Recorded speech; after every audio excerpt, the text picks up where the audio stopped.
It is official. Dun, dun, dun, dun, dun, dun, dun. I know that's not the right song for it, but it is official. The UK has a new Prime Minister, and Boris is his name. Welcome to the Soapbox.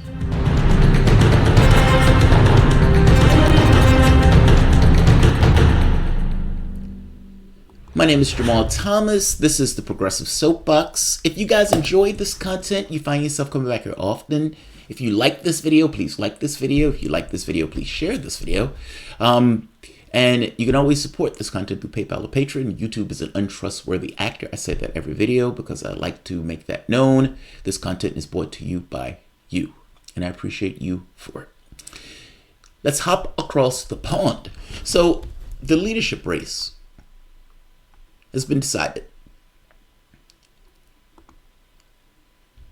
Failure of a Prime Minister, Theresa May, who had one job, that one job being Brexit, failed magnificently at that job. Her Brexit bill being voted down in historic measures on 3 occasions. The first occasion was historic. The second occasion was just sad. The third attempt rode the limits of patheticness. The leadership race was going to be between these two men, ultimately. Jeremy Hunt, Foreign Secretary, and Boris Johnson.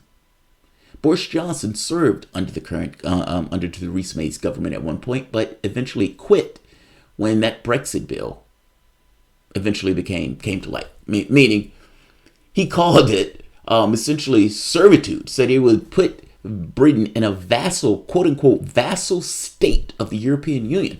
He had some feelings about it. Boris Johnson crushed Jeremy Hunt. At one point in the debates, Boris Johnson was looking at his watch, and it was so pernicious that the announcer asked him, "You have other places to be?" Well, Boris Johnson knew what everybody else knew, that he was going to win this in spades, providing something ridiculous didn't happen, like his pants didn't fall down or something, or he soiled himself on the debate stage. He didn't do those things. And so Boris Johnson crushed 92,153 to 46,656. What's the problem? What's the problem? Boris Johnson is going to become Prime Minister of the entire country. 66 million people. But if you notice, only 160,000 people voted. Roughly. They voted for the entirety of the country. They're under a parliamentary system. So based on the rules of the system, the person who wins this Tory race, because Tories are in leadership, would essentially become Prime Minister of the entirety of the country. This wouldn't normally be, I guess, a huge deal, but they are trying to deliver Brexit. And Boris Johnson has somewhat of an onerous view on Brexit, at least for the rest of the country, because even people who want to leave the European Union don't necessarily want to do it in this kind of helter-skelter, do or die way.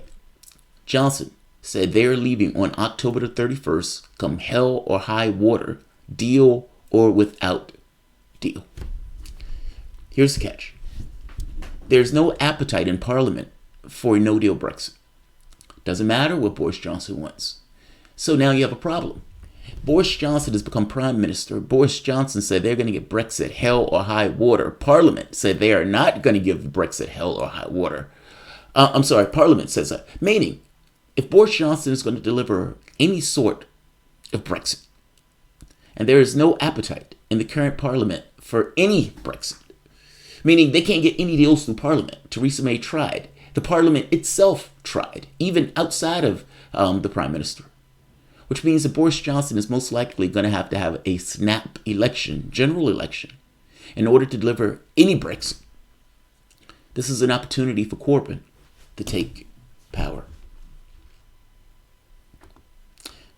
This is Johnson, after he won, given his, all right, I'm the Prime Minister now. let's get to the duty of Brexit. Look at you this morning and I ask myself, do you look daunted? Yes. Do you feel daunted? I don't think you look remotely daunted to me. And I think that we know that we can do it and that the people of this country are trusting in us to do it, and we know that we will do it. And we know the mantra of the campaign that has just gone by. In case you've forgotten it, you probably have. It's always a couple of, it is deliver Brexit, unite the country and defeat Jeremy Corbyn. And that is what we're going to do.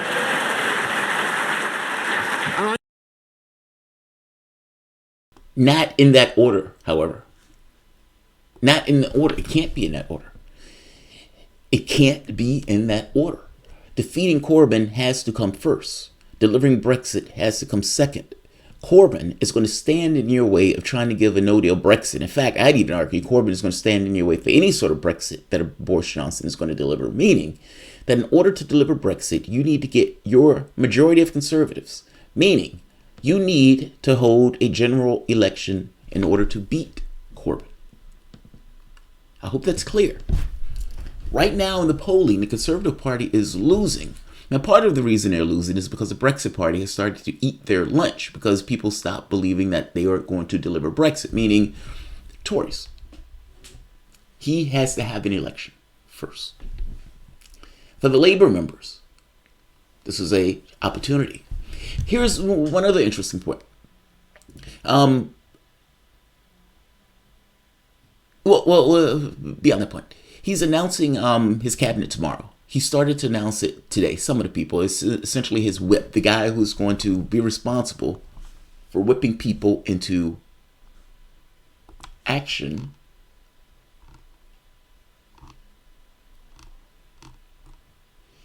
Mr. Johnson will be announcing his new cabinet on Wednesday, but it has already been confirmed that Mark Spencer for Sherwood of Nottingshire, will deliver chief whip, the person responsible for enforcing the party's discipline in the Commons. Now, the reason I'm showing that is because that guy is going to have an amazing and rough job. He's not going to be able to whip these people to do something that they don't want to do, meaning a no deal. However, I would imagine there will be many policies that Johnson is going to need that particular gentleman to do his job. As you also can be aware, there are several people who essentially announce their resignation. Rory Stewart, congratulations, Mr. Johnson, on becoming leader. It's an honor to serve the Minister of Environment. Backbencher tomorrow. If you remember, Rory was actually in the leadership race. He was supposed to be like a dark horse. Well, here's dark horses, and here's him standing out in the pasture. He resigned. David Gauck, another vocal opponent of no-deal Brexit, announced he was resigning as Justice Secretary. There are several people who, even if they don't believe in Brexit, don't necessarily want to serve under Boris Johnson because they don't want to have the no deal, just kind of helter-skelter Brexit. Education Minister Anne Milton announced her retirement just a half hour before the leadership race because everybody just kind of assumed that Johnson was going to win this. Look, this is an update. I did the story the other day kind of giving the end-all be-all of Brexit and UK politics. Jeremy Hunt, the gentleman that is this gentleman was serving as foreign secretary. Boris Johnson has said he was going to fire Jeremy Hunt. He said that before the race was even over with. So whether Hunt wanted to be in the in his administration or not, he would not be in the capacity of foreign secretary.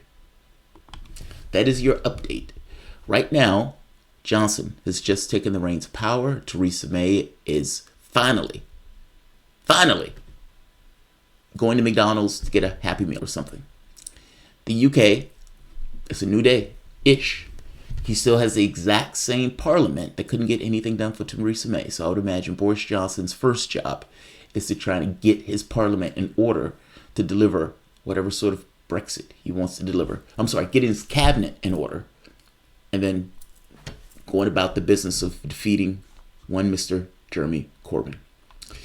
Between Boris Johnson and Jeremy Hunt taking it, I have to be honest. If I'm being really honest, I don't particularly like Boris Johnson in regards to policy. But between all of them, he is probably the best person to deliver some sort of Brexit, or at the very least a negotiation with the European Union. It's not that I like it, but I don't understand how you can take no deal off the table in the context of a negotiation. It makes no sense to me. That, in and of itself, of screaming about taking no deal off the table, is in fact a negotiation tactic against Johnson. I hope you understand that. The perspective the Labour is taking on this, that they want to take no deal off the table, it's probably true to some degree that they don't want to leave without a deal. By the same token, Jeremy Corbyn is smart enough to know that in a negotiation, you can't take the fact that you can always walk from the negotiation off the table. However, the fact that Boris Johnson is okay with having a no deal and has been vocal about it allows Jeremy Corbyn to use that as a hit point in regards to his plea at trying to take power. Hope you understand it. All of these guys are being politics.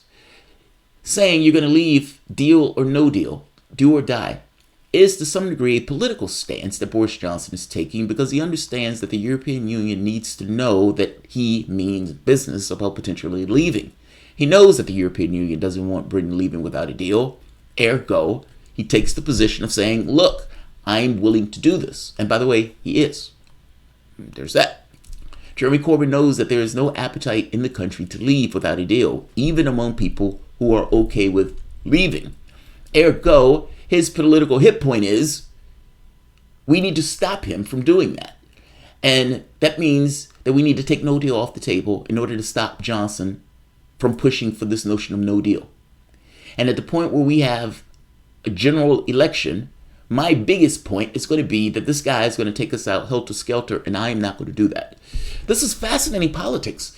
It's politics between the European Union and the UK, but it's also politics internal within the UK itself. Fascinating politics. This doesn't even touch the politics of Scotland, who's screaming about their own referendums. Stay tuned. Stay tuned. Thanks all. Like, share, PayPal, Patreon. Goodbye.